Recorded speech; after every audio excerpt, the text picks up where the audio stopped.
numa universidade fazendo uma palestra. Num dado momento lá saiu uma conversa sobre exigência, nível de exigência. Porque eu perguntei qual é o nível de exigência dos alunos lá que eram gestores ou candidatos a gestores. E todo mundo respondeu, obviamente, conforme o manual. Você tem uma série de quesitos aí que está em qualquer livro, qualquer manual, qualquer professor fala, qualquer palestrante fala sobre isso e tal. E não tem nada de errado, obviamente. Mas aí eu disse assim para eles, todo mundo concorda com esses itens de um bom líder, de um bom gestor. O que significa que se todo mundo seguir essa lista de exigências de um gestor para o trabalho, todos são iguais? Ou tem um que é melhor ou pior? Ou tem um que é diferente do outro? Aí a maioria das pessoas, elas ficaram com a cabeça assim, meio de ponto de interrogação, porque se todo mundo cumpre aquelas exigências, aparentemente são todos iguais ou semelhantes. E aí eu disse assim, na verdade, aplicando-se ou não aplicando-se no trabalho, nós temos um nível de exigência que a maioria das pessoas sequer se dá conta. Aí, claro, é aquela ponto de interrogação. Então eu disse, eu vou dizer para vocês, como a gente estava falando do Enneagrama, eu já tinha falado dos 9 tipos, qual o nível de exigência de cada um dos tipos de personalidade. O que eles exigem das pessoas e do mundo. Não é só no trabalho. Às vezes se aplica ao trabalho, às vezes não. O nível de exigência dominante. O que ele exige de forma dominante. E eu vou aqui repetir o que eu disse sobre os 9 tipos lá na palestra da faculdade. Algumas coisas vocês vão se surpreender. E as pessoas lá na faculdade também ficaram assim, né? Porque elas estão acostumadas a ouvir e ler o que está no manual do bom gestor, vamos dizer assim, do bom líder. Então eu disse assim para eles, o que um tipo 1 exige do mundo e exige dos outros é que ninguém o critique ou duvide dele. Isso é o mais importante para o tipo 1. Aí eles falaram, mas, pô, e o nível do trabalho, qualidade e tal? Isso é claro que é exigido por ele. Faz parte da lista. Mas o mais importante para ele é que ninguém o critique ou duvide dele. Isso é condição fundamental, sine qua non, dominante. E é inconsciente. Não está no manual. Então, vocês pegaram a ideia? Tipo 1 exige do mundo e dos outros que ninguém critique ou duvide dele.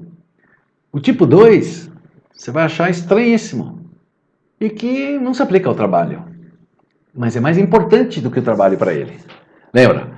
Se o tipo 2 é um cara muito envolvido emocionalmente, um cara de coração, o que ele exige do mundo e dos outros, sobretudo daquele que ele ama e que o ama, ele exige devoção exclusiva e incondicional, justificada pelo amor. O amor dá suporte a isso.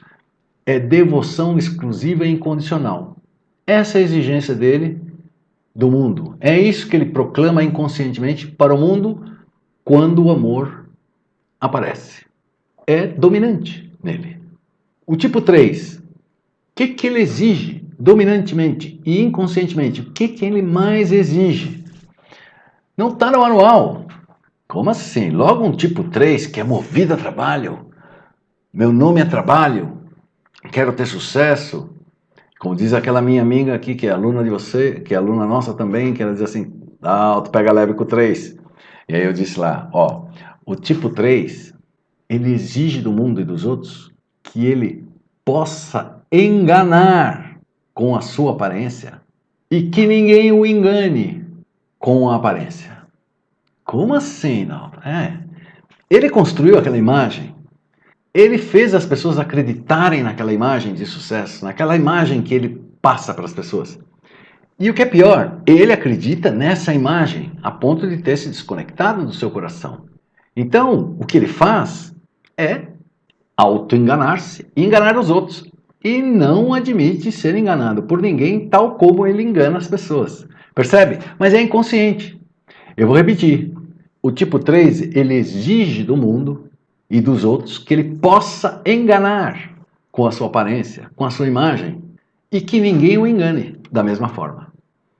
Um tipo 4, o que ele exige dos outros e do mundo? compreensão. Isso é o mais importante para o tipo 4 inconscientemente. Você pode reparar que tudo no tipo 4 tem a ver com compreensão em relação a ele mesmo e em relação às pessoas. A maior parte dos relacionamentos de um tipo 4, eles são dificultosos porque as pessoas não conseguem compreendê-lo. E ele percebe que as pessoas não o compreendem. E ele exige compreensão para se dar bem com as pessoas. E é muito difícil. É a exigência que ele faz dos outros para si mesmo e do mundo, de uma maneira geral. O tipo 5, ele inconscientemente ele exige que ninguém o incomode e que o deixe na dele. Me deixa aqui. Me deixa aqui e não me enche. Que ninguém me incomode. Essa é a exigência que ele faz aos outros e ao mundo. Mas ele diz isso para as pessoas? Não. Ele pensa isso assim claramente? A maioria das vezes não. É inconsciente. Por isso ele se comporta como se comporta. E o tipo 6, ele exige inconscientemente que a sua imunidade seja mantida. O que isso quer dizer? Eu quero ser preservado, porque ele é muito inseguro. Então, em relação aos outros, em relação ao mundo, que a minha imunidade seja mantida. Mesmo quando eu cause dano aos outros. Nossa, como assim? Porque o tipo 6, ele não pede para você confiar nele. Ele confia ou não confia? Ele. Mas se você confia no tipo 6 e ele não confia em você, e amanhã depois você pisa na bola e ele não confia em você, ele pode virar as costas para você e pode causar algum dano para você. Então ele quer que ele não sofra consequências de nada, porque ele é muito inseguro. Ele quer que a sua imunidade seja mantida, mesmo quando ele cause dano aos outros. É assim que ele fica. Dentro lá daquela armadura dele, se protegendo. Você quer confiar em mim? Pode confiar, fica à vontade. E aí, puxa, o cara pisou na bola e tal. Eu nunca confiei nele mesmo e tal. Eu não vou responder à altura. E o cara confia em mim, ele vai se sentir traído, mas eu não pedi para você confiar em mim. Eu não confio em você. Então posso eventualmente até causar dano ao outro, ou seja, o outro se frustra, se decepciona, toma uma atitude baseada na confiança que ele tem em você, só que você não tem nele, e é uma atitude ou um comportamento que ele não gosta, ele pode virar as costas eventualmente, ele pode não aprovar, e você vai ficar bravo com ele, e falar, azar seu. Mas aí eu fiquei deprimido, perdi sua amizade, perdi dinheiro, perdi não sei o que e tal, mas eu não tenho nada a ver com isso. Então, mesmo que ele cause dano aos outros, ele quer se manter imune. Imune. Ele exige isso dos outros e do mundo. Não venha para cima de mim, porque eu exijo que minha imunidade seja mantida. Você quer confiar em mim, mas a minha imunidade vai continuar mantida. Percebe? É inconsciente, gente. Isso não é articulado. Um tipo 7. O tipo 7 é mais simples. O que ele exige? Ele exige que ninguém cobre o comprometimento dele, a sua reincidência ou a sua previsibilidade. Não me cobra. Ele exige isso dos outros e do mundo. O tipo 7 é assim. Ele exige que o mundo e as pessoas não lhe cobrem previsibilidade, que ele esteja aqui todos os dias no mesmo horário, fazendo as mesmas coisas, que ele se comporte sempre da mesma forma com você. E não me cobra comprometimento. Ele exige isso, inconscientemente. Isso significa estar livre para ele. O tipo 8, e aí pegou legal lá na hora na faculdade, porque eu disse assim, a exigência fundamental, dominante dentro dele, inconsciente, é que o obedeçam. Ele exige obediência.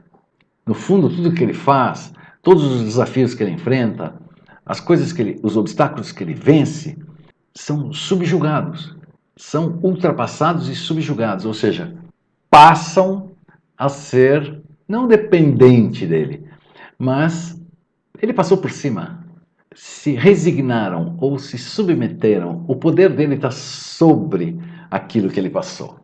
Então, a exigência dele é que o obedeçam. Você pode reparar que tudo que ele faz quando ele quer controlar é exigindo obediência. Inconscientemente, Ele quer obediência. E por fim, o tipo 9.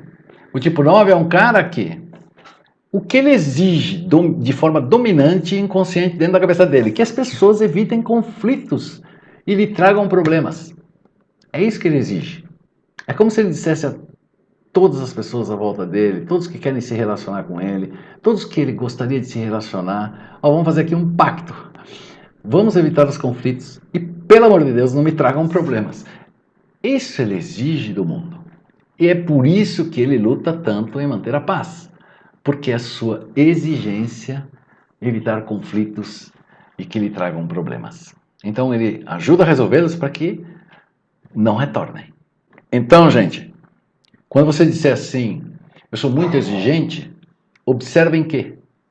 Qual é o seu tipo dominante de personalidade? O que está inconsciente em você? Se você é um 9 e diz assim, eu não sou muito exigente, porque eu faço a agenda dos outros, né? Para evitar conflito, eu não sou muito exigente. É sim, porque você está cumprindo a sua exigência quando você abre mão de si mesmo para evitar conflito. É muito forte dentro de você. Percebeu? Ah, quando o tipo 2 fala assim, não, mas eu sou de coração aberto e tal. Eu não sou assim. Um tipo 2 apaixonado, ele é possessivo. Ele quer devoção. Ele quer que as pessoas incondicionalmente sejam devotas a ele. Ah, eu não sou muito exigente, diria lá o tipo 5. Eu fico aqui na minha casa, eu não peço nada para ninguém. Justamente essa é a sua exigência. Você não quer que ninguém vá aí, que ninguém te incomode. Você exige isso do mundo. Vocês estão entendendo? As coisas não podem ser olhadas apenas com os olhos, eu diria, ou com raciocínio lógico. Existem coisas dentro de cada tipo dominante de personalidade que são a sua razão de ser, a razão da sua personalidade. Então, todos nós somos muito exigentes em cada um dos nossos tipos. Não existe quem não seja, porque você luta por isso o tempo todo. Ok?